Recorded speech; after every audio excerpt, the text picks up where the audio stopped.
Good morning friends. हम आज घातांक और करनी के वैसे क्वेश्चन जो हूबहू क्वेश्चन एग्जाम में आए हैं और वह किसी न किसी कारण से डिफिकल्ट लगता है, उसको जो है हम कम से कम समय में सोल्व करेंगे। कैसे? जैसे क्वेश्चन एक पूछा गया, हम यहाँ पे बोर्ड पे लिख रखे हैं जो एग्जाम में आ चुका है, यानी कि 4 + √15 और इसका रूट ओवर का मान क्या होगा, और यहाँ पे ऑप्शन दे रखा है।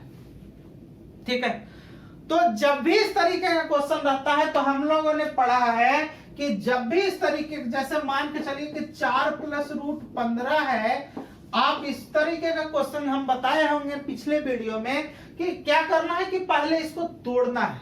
इसको तोड़ना किस रूप में है? 2ab के रूप में तोड़ना है। तो 2ab के रूप में अगर हम इसको तोड़ें, 2√ab के रूप में हम, है ना, 2ab के रूप में अगर जो तोड़ेंगे तो इसके लिए हमको क्या करना पड़ेगा? इसके लिए इसको तोड़ना पड़ेगा, लेकिन 2 तो इसमें कुछ है नहीं। तो जब इसमें कुछ नहीं है तो आप क्या करेंगे कि यहां पे देखिए क्या लिखा हुआ है, 4 + √15, है ना, 4 + √15।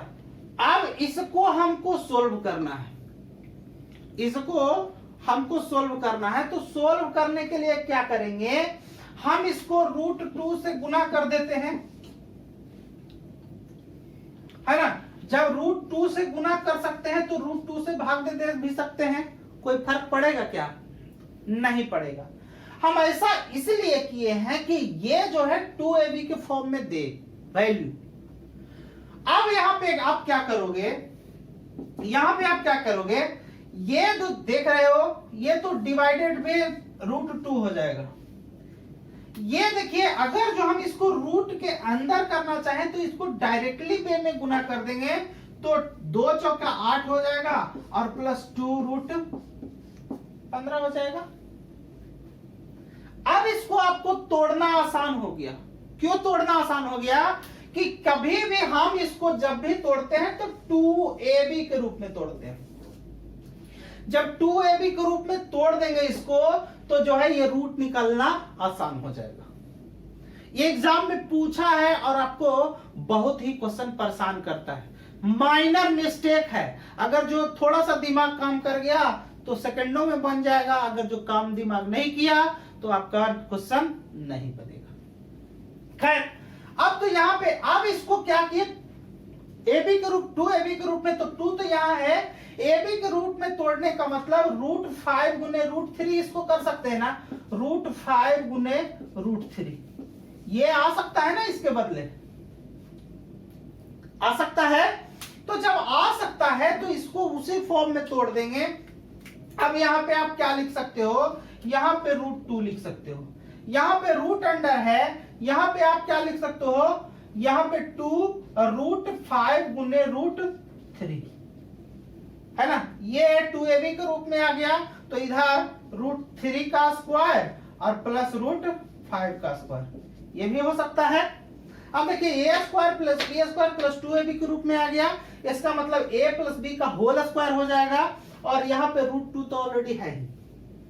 खैर, हम आगे चलते हैं। अब यहाँ देखिए a² + b² + 2ab के रूप में आ गया, यानी कि a + b का होल स्क्वायर, a + b का होल स्क्वायर यानी कि √3 + √5 का होल स्क्वायर, और इसी का रूट हो जाएगा, और डिवाइडेड बाय क्या है, √2।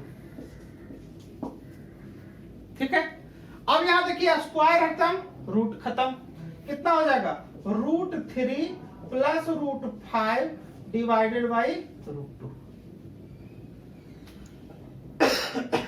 ठीक है, और भी अगर जो इसको गुना करना चाहोगे, √2 से गुना करना चाहोगे, है ना, √2 से अगर जो इसको गुना करना चाहोगे तो बटा में 2 आ सकता है। तो ऐसा करो, √2 से गुना कर दो, √2 से गुना करोगे तो इधर भाग भी देना पड़ेगा, तो कितना आ जाएगा, ये आ जाएगा बटा में 2, और ये गुना हो जाएगा √6 और प्लस कितना हो जाएगा, √10। यही हमारा क्या हो जाएगा, आंसर हो जाएगा। तो हर एक एग्जाम, है ना, कमीशन क्या करता है, आपको देखता है कि आप प्रेजेंस ऑफ माइंड कितना एट ए टाइम लगा सकता है। ऐसा नहीं कह रहा है कि आपके पास प्रेजेंस ऑफ माइंड नहीं है, है, लेकिन जो एग्जाम हो रहा है उस टाइम आप कितना लगा रहे हो इस पे डिपेंड करता है। ठीक है, तो इसका आंसर कितना हो जाएगा हमारा, इसका आंसर बी आ रहा है, तो हमारा ये क्या हो जाएगा, बी आंसर हो जाएगा। ठीक है, तो यही क्वेश्चन, इसी टाइप का क्वेश्चन एग्जाम में पूछता है। अब जैसे क्वेश्चन पूछ दिया घातांक और करनी में सबसे बड़ा संख्या निकालना और सबसे छोटा संख्या निकालना, तो कैसा सबसे बड़ा और कैसा सबसे छोटा है ना, हम क्वेश्चन लिख देते हैं यहाँ पे, और जो पूछा गया वो क्वेश्चन लिख देते हैं, और उसको हम कैसे बनाते हैं वो देखते हैं। अगला क्वेश्चन देखिए क्या कह रहा है कि 5 है और ये रूट में है और यहाँ पे 3 है, अंदर में है ना। अब यहाँ 8 है, ये जो संख्या दिया गया है इसमें सबसे छोटा कौन होगा, ये आपके एग्जाम में पूछा है, आपका एसएससी के एग्जाम में पूछा है। कभी कभी रेलवे भी पूछ देता है कि इसको आरोही क्रम में लिखे या फिर अवरोही क्रम में लिखे, इस तरीके का क्वेश्चन पूछ देता है यहाँ पे। तो ये एसएससी में पूछा गया क्वेश्चन है, तो इसी को हम क्या करेंगे, सोल्व करेंगे, है ना। इसको सोल्व करने के लिए क्या करेंगे, जैसे मान के चलिए कि आप √2 लिखते हो, तो √2 का मतलब क्या लिख सकते हो, 2 के पावर 1/2 यही लिखते हो।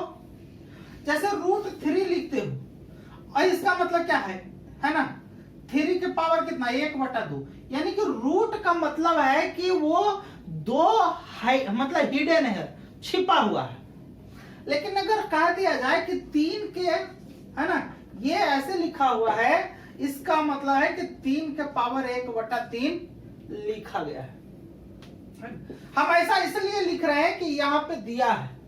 अब देखिए इसको आप क्या लिख सकते हो, 5 के पावर 1/3 लिख सकते हो, 8 के पावर 1/4 लिख सकते हो, और 10 के पावर 1/12 लिख सकते हो, और 12 के पावर 1/6 लिख सकते हो, है ना। बड़ा छोटा हमको पता करना है, तो बड़ा छोटा पता करने के लिए क्या करते हैं कि जो नीचे वाला संख्या है, अभी बेस को आप छोड़ दीजिए, आप बेस में आप टच नहीं करेंगे, आपका ये घात जो है ना, इसको आप बराबर करने का प्रयास कीजिए। तो बराबर कैसे करते हैं, नीचे वाले संख्या का एलसीएम लेते हैं, मतलब इसका एलसीएम आप लोगे, तो 3, 4, 12 और 6 का एलसीएम कितना हो जाएगा, 12 हो जाएगा। बचपन में तुम पढ़े होगे कि मान के चलिए कि 1/2 और 1/3 है, इसका जोड़ जब निकालने के लिए होता था तो क्या करते थे, नीचे एलसीएम लेते थे, उसके बाद ये जो एलसीएम आता था इससे इसमें भाग देते थे, और जो आता था ऊपर वाले से क्या करते थे, गुना करते थे। यही पढ़े हो बचपन में, है ना, बचपन में भी पढ़े हो, तो यहां भी यूज करो। अब यहां देखिए इसका एलसीएम कितना 12 को 3 से, है ना, 12 को 3 से डिवाइड करोगे तो कितना हो जाएगा, 4 टाइम, यानी कि यहाँ 5 तो है बेस में, ये पावर कितना 4। उसी तरीके से 8 है बेस में, ये 12 को 4 से डिवाइड करोगे तो 3। उसी तरह से 10 के पावर 1 और 12 के पावर कितना 2, है ना। अब इसमें आप कैलकुलेट कर लो कि कौन बड़ा कौन छोटा। इसका मतलब है कि 5 का पावर 4 का मतलब कितना हो जाएगा 625, इसका 8 का क्यूब का मतलब 512, 10 का पावर 1 का मतलब 10, और 12 का स्क्वायर का मतलब 144। पूछा क्या है, पूछा है कि सबसे छोटा कौन होगा, तो सबसे छोटा इनमें कौन दिख रहा है, ये दिख रहा है, तो ये हमारा सबसे छोटा हो जाएगा। मान लिया कि कभी पूछ दिया कि बड़ा कौन होगा, तो बड़ा जो दिख रहा है वो होगा। यदि इसी में क्वेश्चन पूछ दिया कि आरोही क्रम में सजाएं, मतलब यही प्रोसेस आपको करना पड़ेगा, पहले छोटा फिर बड़ा फिर बड़ा फिर बड़ा। अगर अवरोही कह दिया मतलब सबसे बड़ा फिर उससे छोटा फिर उससे छोटा और फिर सबसे छोटा, है ना। तो इसी तरह का क्वेश्चन एग्जाम में पूछा है और आगे भी आने वाले समय में पूछेगा, है ना। तो आज के लिए इतना ही रहने देते हैं। मिलते हैं अगले सेशन में अच्छे वीडियो के साथ। आज के लिए इतना ही, धन्यवाद।